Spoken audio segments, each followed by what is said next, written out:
কেমন আছেন? আশা করি ভালো আছেন। ফ্রেন্ডশিপ ব্লগে আপনাদের স্বাগতম।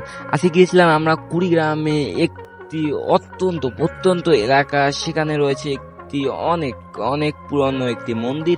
তো মন্দিরের ভেতরে কি কি দেখলাম, কি কি আছে এবং কি কি বুঝলাম মন্দির সম্পর্কে, সবকিছু নিয়ে আজকে থাকছে বিস্তারিত ভিডিওতে।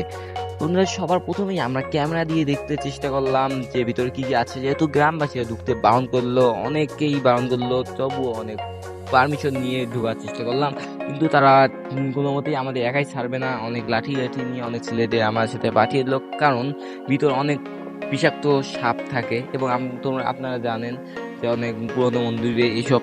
যাই হোক, এবার মন্দিরে ঢোকার পালা। মন্দিরে ঢুকলাম। ঢুকে প্রথমে দেখি তো অবাক, মানে গা ঝিমঝিম করে একটি পরিবেশ। এবং এই ঘরে কোনো মতেই ঢুকতে দিচ্ছিল না, কারণ এই ঘরে এই দিয়ে মন্দিরের মূর্তি রয়েছে, মূর্তি তারা দেখাতে বারণ করছিল। আবার অন্যটি রুমে ঢুকছিলাম।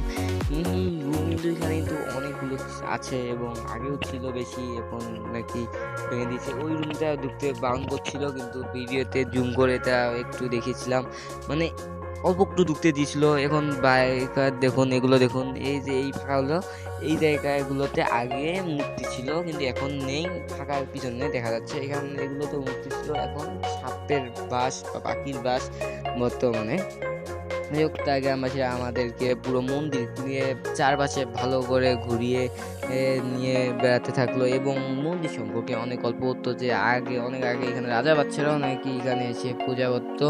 যাই হোক, একটু কথা শুনেই বোঝা যায় যে রাজার ভাব, কারণ অনেক পুরোনো মন্দির। দেখুন, এটা ভেঙে গেছে। আগে এখানে নাকি একটি বট গাছ ছিল, উপরে বড় বট গাছ ছিল, বট গাছটি এখন কেটে ফেলেছে। যাই হোক, যেহেতু আমরা দেরি করেই এসে ফেলেছি, যা আছে তাই আপনাদের দেখাচ্ছি। ওই মন্দিরের পিছনে একটি কুয়া রয়েছে, তারা আমাদের নিয়ে যাবে না, কিন্তু আমরা বললাম যে আমরা অন্যদের দেখাবো। সেই জন্য আমরা অনেক কষ্ট করে কুয়াতে ওখানে গেলাম। দেখুন, কুয়াটি কিন্তু অনেক পুরনো, অনেক খাল, অনেক মানে দেখুন, এখানে দেখুন, এই যে কুয়ার পাশে একটি শিকল দেখতে পাচ্ছেন, ওই শিকলটি কম করে 250-300 বছরের পুরনো। যাই হোক, আজ এই পর্যন্ত। পরের ভিডিও দেখার আমন্ত্রণ জানিয়ে শেষ হচ্ছে। ধন্যবাদ।